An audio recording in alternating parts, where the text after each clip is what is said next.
केसरिया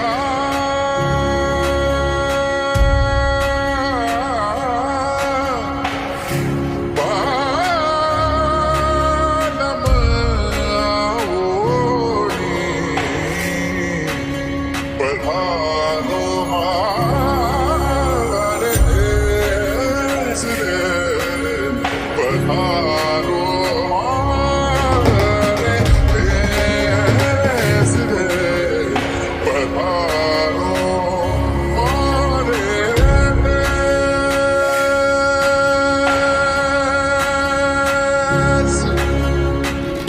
नमस्कार दोस्तों, प्रकृति का जायका भी सरोज सुनील चैनल पर आपका स्वागत है। अगर आप जयपुर आए हुए हों तो देश विदेश में प्रसिद्ध चौकी ढाणी जाना कभी भी मिस मत कीजिएगा। इस वीडियो में चौकी ढाणी के बारे में आपको बहुत सारी जानकारी दी जाएगी। साथ में आपको देखने को मिलेगी राजस्थान की संस्कृति, नृत्य, संगीत, जायकेदार राजस्थानी व्यंजन, हस्तशिल्प कला, ग्रामीण परिवेश, हल्दी घाटी युद्ध का चित्रण और ढेर सारी फन एक्टिविटीज। वीडियो बहुत ही दिलचस्प होने वाली है, इसलिए बने रहिएगा इस वीडियो में हमारे साथ अंत तक। चौकी ढाणी जयपुर रेलवे स्टेशन से 14 किलोमीटर की दूरी पर टोंक रोड पर स्थित है और मात्र आधे घंटे में यहां पहुंचा जा सकता है। इसके खुलने का समय शाम 5 बजे से लेकर रात 11 बजे तक है। अगर आप कैब से जा रहे हैं तो बेहतर होगा कि उसी कैब से वापसी का भी प्लान बनाएं ताकि लौटने में कोई दिक्कत न हो। राजस्थानी कला को प्रदर्शित करता हुआ चौकी ढाणी का प्रवेश द्वार एक छोटा सा मगर शानदार है।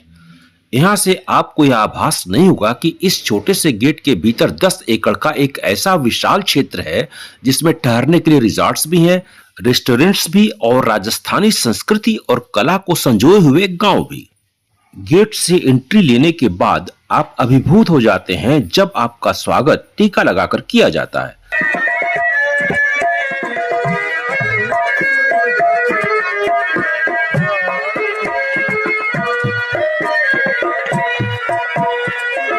इस स्वागत के बाद ही आप टिकट काउंटर पर पहुंचते हैं। जो टिकट दिया जाता है उसमें डिनर इंक्लूडेड होता है।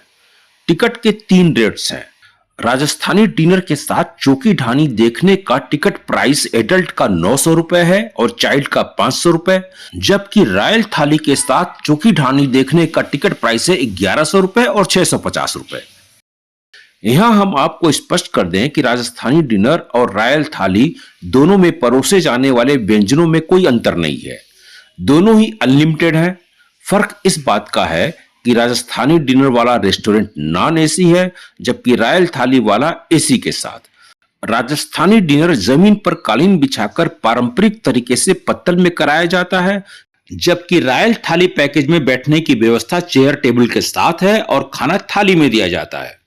हाल में चौकी ढाणी ने मल्टी क्यूजिन बफे शुरू किया है जो इन दोनों से महंगा है। टिकट प्राइस है 1500 रुपए पर एडल्ट और 700 रुपए पर चाइल्ड। हम आपको यह भी जानकारी दे दें कि छोटे छोटे स्टॉल से जो आप खाने की सामग्री लेंगे या बोट, केमिल, एलिफेंट साइट्स और फन एक्टिविटीज में भाग लेंगे, उसके लिए आपको पैसे अलग से देने पड़ेंगे। हालांकि ये नॉमिनल है, इसलिए खलते नहीं है। इनके रेट्स टिकट काउंटर के पास प्रदर्शित किए गए हैं और प्रांगण के भीतर भी लिखे हुए मिलेंगे। चौकी ढाणी में घूमने की कौन सी जगह हैं, उन्हें भी यहाँ दर्शाया गया है।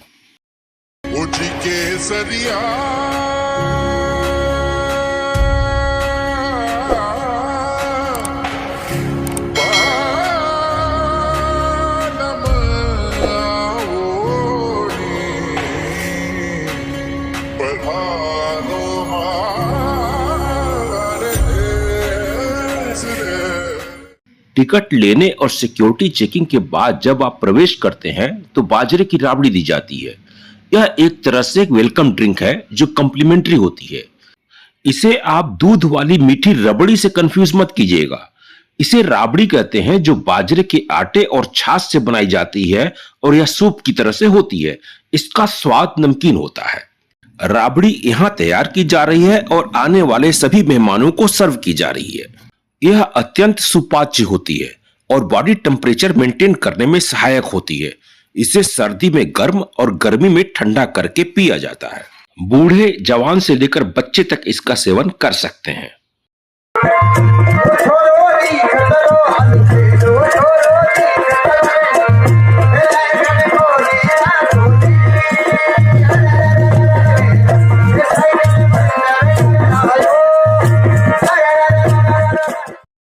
यहाँ हमें राजस्थान का पारंपरिक लोक नृत्य कालबेलिया देखने को मिला।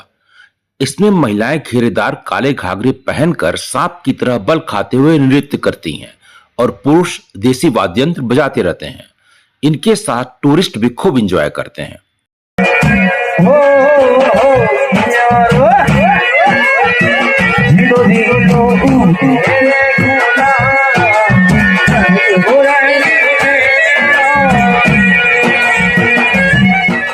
सिर पर एक के ऊपर एक कई घड़े रखकर नृत्य करते हुए इन महिलाओं को देखना अत्यंत मनमोहक लगता है। एक अन्य स्थान पर ये दो कलाकार आग के साथ घड़े को सिर पर रखकर नृत्य कर रही हैं।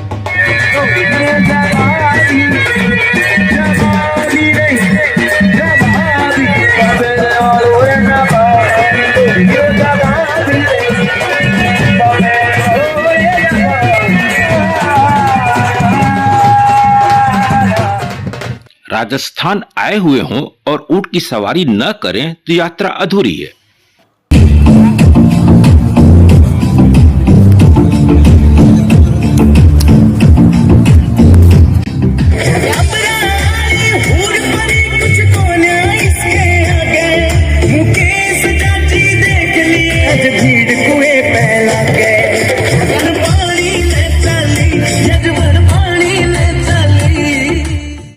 यहाँ हम आपको जानकारी देना चाहेंगे कि हमने जैसलमेर फेस्टिवल, सम सैंड ड्यून और यहाँ की फुल मस्ती तथा जैसलमेर के रेगिस्तान में रोजानी रिजॉर्ट में क्यों ठहरे के वीडियोस भी अपलोड किए हैं, जिन्हें डिस्क्रिप्शन बॉक्स में दिए गए लिंक से देख सकते हैं। अगर ऊंट पर बैठने से डर लगता है फिर भी इस ग्रामीण परिवेश का आनंद लेना चाहते हैं तो बैलगाड़ी भी है। इस पर चढ़कर घूमने का आनंद अलग ही है।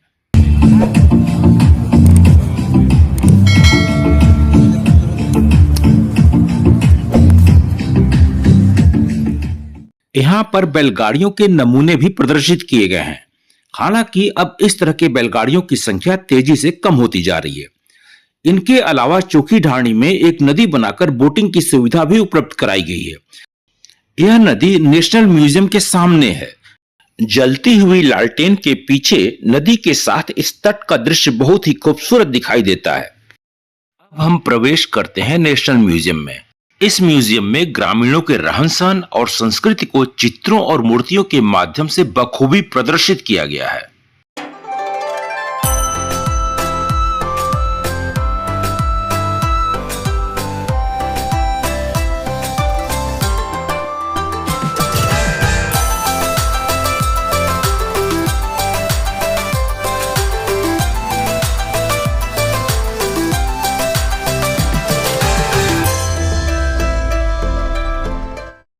इस नेशनल म्यूजियम में सिर्फ राजस्थान के ही नहीं बल्कि अन्य राज्यों के भी मंडप बनाए गए हैं, जिनमें वहां की संस्कृति को अच्छी तरह से संजोया गया है।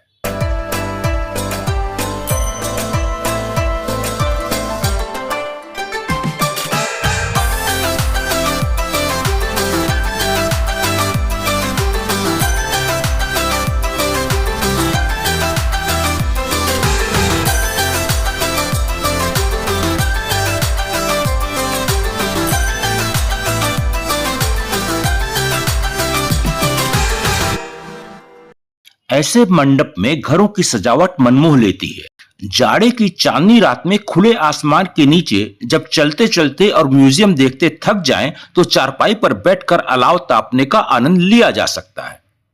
किसी फिल्म स्टूडियो में बने सेट की तरह दिखने वाले इस पूरे बैकग्राउंड की खूबसूरती अत्यंत सुखद अनुभूति देती है।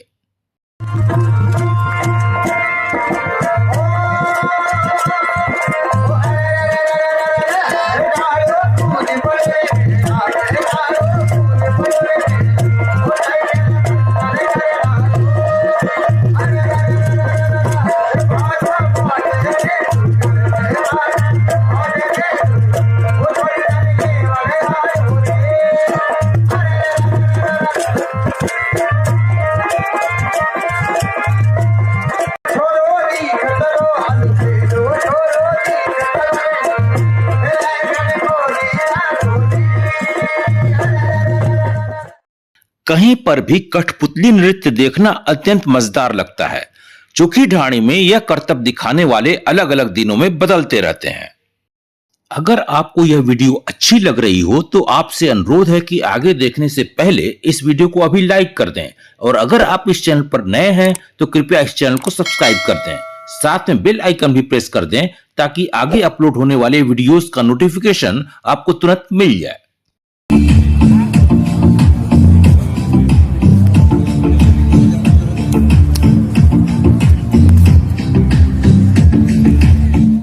सवारी सिर्फ ऊंट की ही नहीं, हाथी की भी कर सकते हैं। 50 रुपए प्रति सवारी। इसके पहले कि हम आपको भूल भुलैया, कलाग्राम, मैजिक शो, गौशाला, हल्दी घाटी और फन एक्टिविटीज इन सब के ढेर सारे मनोरंजक दृश्य दिखाएं, हम चलते हैं डिनर करने, क्योंकि चौकी ढाणी में टिकट लेते समय यह बता दिया जाता है कि रेस्टोरेंट में आपके डिनर करने का कौन सा स्लॉट है।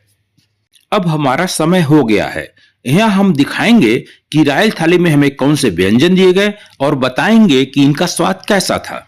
हम अपने ग्रैंडसन युग और बेटी दामाद के साथ यहाँ आए हुए हैं। युग के लिए एक अलग से चेयर लाकर रख दी गई है। अब वह भी धीरे धीरे सेटल हो रहा है। रॉयल थाली वाले रेस्टोरेंट का एम्बियंस शानदार है।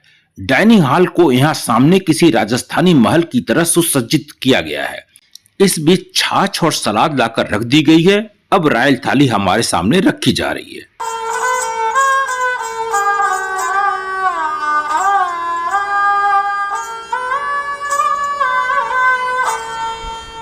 अभी तक इस थाली में दी गई है बाजरे की खिचड़ी, चावल, पनीर की सब्जी, ग्वारफली, दाल, कढ़ी, सरसों का साग, गट्टे की सब्जी, बाटी, चूरमा और कचौड़ी।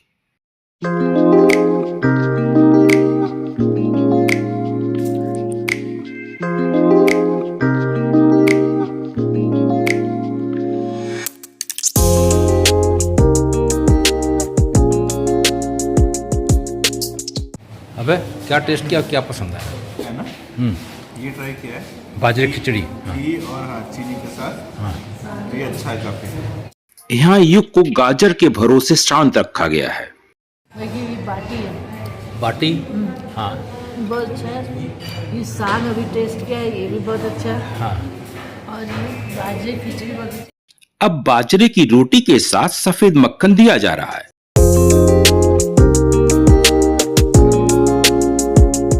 इसके बाद दिया गया गोंद पाक। आप बताइए श्रीमती जी, कैसा टेस्ट है इसका? बहुत ही स्वादिष्ट है। ये गोंद पाक है। गोंद पाक है। अभय को गट्टे की सब्जी बहुत पसंद आई।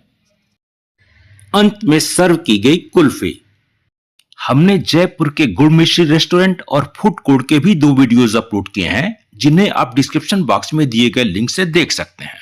लेकिन अगर आप घर का स्वाद लेना चाहते हैं तो इसके लिए हमारा कुकिंग चैनल घर का जायका विद सरोज देखें और कृपया सब्सक्राइब भी करें।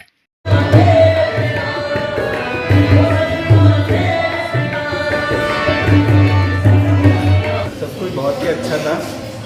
सफेद मक्खन एकदम नेचुरल बना हुआ, बढ़िया, इसके जैसा सफेद।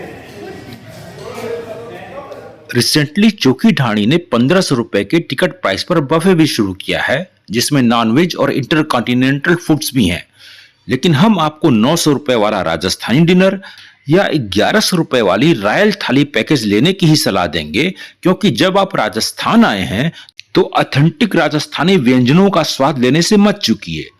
इंटरकॉन्टिनेंटल फूड्स तो आपको अपने शहर में भी मिल जाएंगे। भूल भुलैया जा रहे हैं। लेट्स सी बाहर कैसे निकलते हैं। ये रे। यह भूल भुलैया लखनऊ की भूल भुलैया से बिल्कुल अलग है।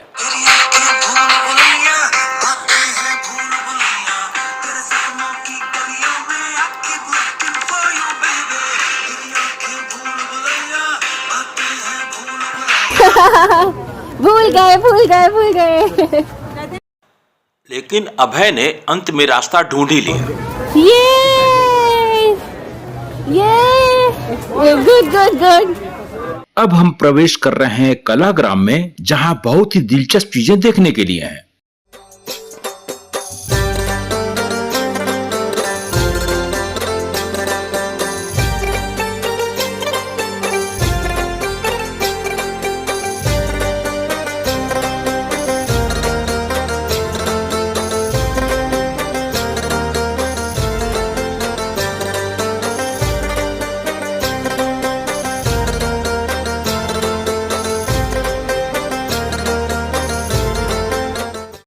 यहाँ पर जूट के अलावा हाथ से बनाए अन्य सामान और कलाकृतियां देखने को मिलेंगी।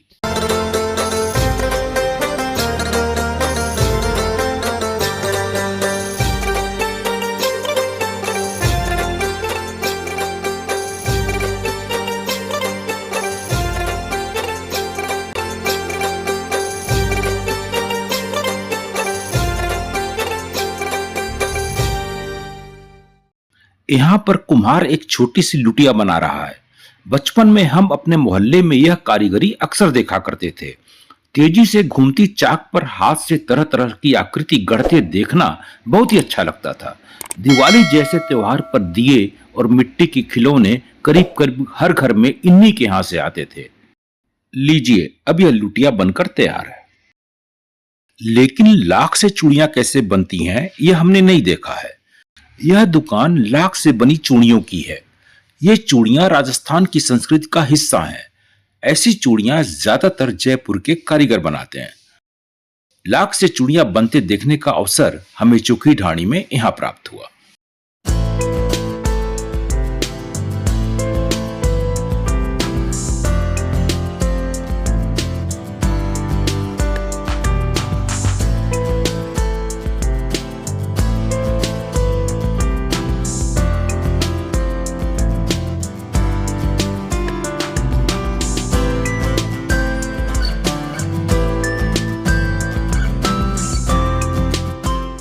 गोल्ड शेप देने के बाद यह चूड़ी बनकर तैयार हो गई।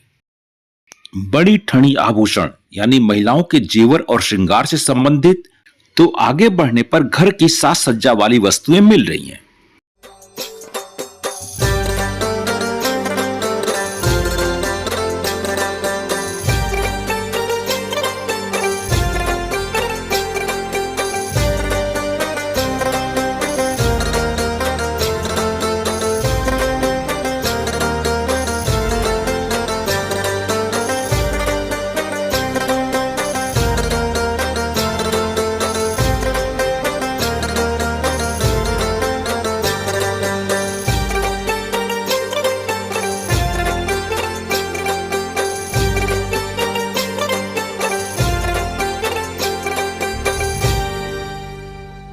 यहाँ ये भाई साहब चावल पर नाम लिखते हैं। इसके अलावा और भी बहुत कुछ, इनकी ही जुबानी सुनिए। एक ही राइस ग्रेन के ऊपर पूरा ताजमहल ड्रॉ किया है, इसके लिए मुझे अवार्ड मिला। ओह माय गॉड, गायत्री मंत्र लिखा हुआ है 2 राइस के ऊपर। ये गायत्री मंत्र है। भागीरथ सिंह है। भागीरथ सिंह जी। जी। अभय और तनु ने इनसे राइस पर युग का नाम लिखवाया। चोखी ढाणी में जनजाति समुदाय के लोग अपना नृत्य भी प्रस्तुत करते हैं।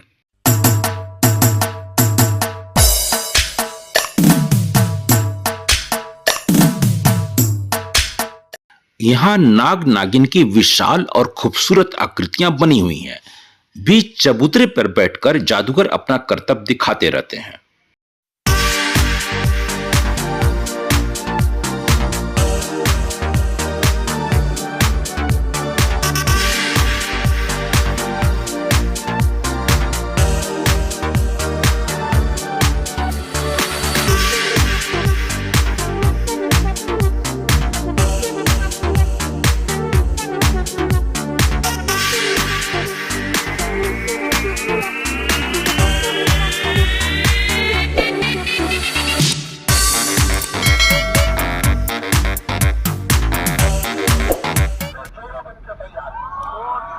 It's magic, magic, it's magic.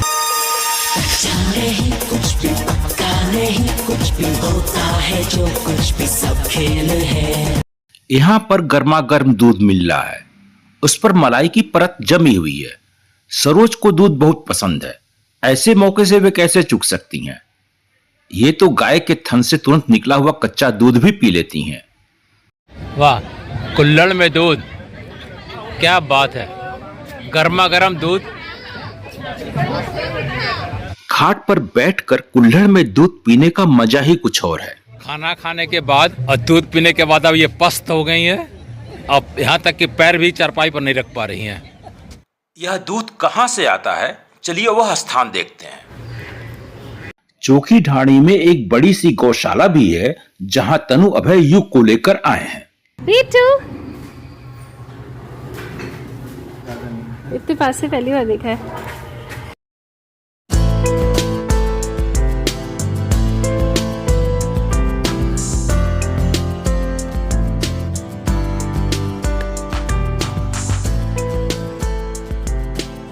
यहाँ पर एक तालाब भी बनाया गया है जिसके साथ लगी सीढ़ियों और चबूतरे पर बहुत ही सुंदर मूर्तियां गढ़ी गई हैं। अब हम आ गए हैं चोखी ढाणी के उस सेक्शन में जो राजस्थान के इतिहास से गहरा ताल्लुक रखता है। यहाँ पर जौहर का चित्रण किया गया है। जौहर मध्यकाल में राजपूतानी महिलाओं और लड़कियों की सामूहिक आत्मदाह की प्रथा थी। जब युद्ध में हार निश्चित लगती थी तो हमलावरों की गुलामी और उनसे अपनी इज्जत बचाने के लिए महिलाएं एक साथ जलते कुंड में कूद जाती थीं और मौत को गले लगा लेती थीं। पास में ही हल्दी घाटी के युद्ध को भी प्रदर्शित किया गया है। यह युद्ध 18 जून 1576 को मेवाड़ के शासक महाराणा प्रताप और मुगल सम्राट अकबर के बीच हुआ था। मुगल सेना का नेतृत्व आमेर के मान सिंह ने किया था। यहाँ पर चेतक पर सवार महाराणा प्रताप को हाथी पर बैठे मान सिंह पर भाला फेंकते हुए दिखाया गया है। मान सिंह तो बच गया, लेकिन इस भाले से महावत की मौत हो गई। इस युद्ध में घायल होने के बाद महाराणा प्रताप हल्दी घाटी के मैदान से बच निकलने में कामयाब रहे। फन एक्टिविटीज में सिर्फ ऊंट, हाथी और नाव की सवारी ही नहीं बल्कि निशानेबाजी और किस्मत आजमाइश भी है। तनु के कुछ निशाने चुके और कुछ सही रहे। विच कलर यो हो ओ अरे वाह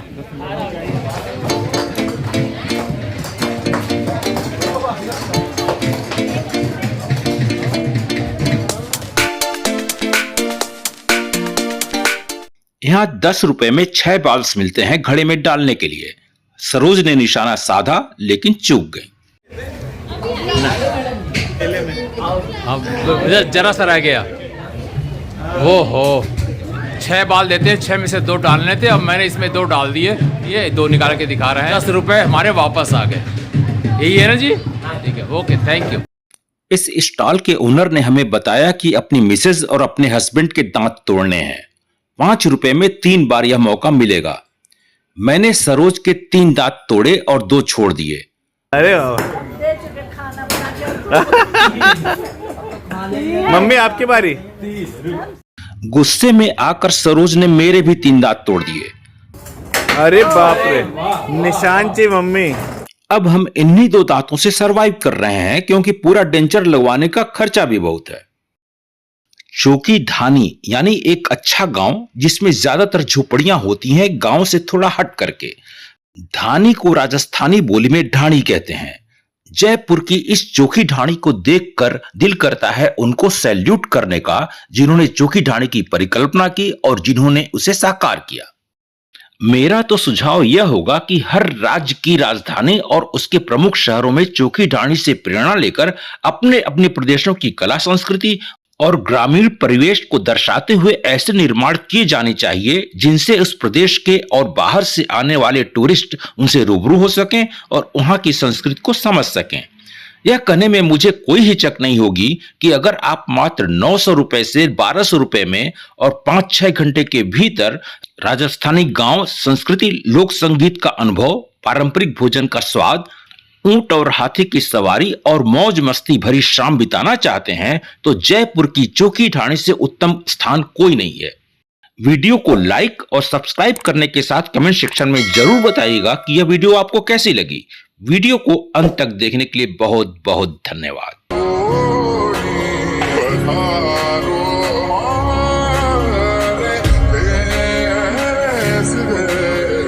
पधारो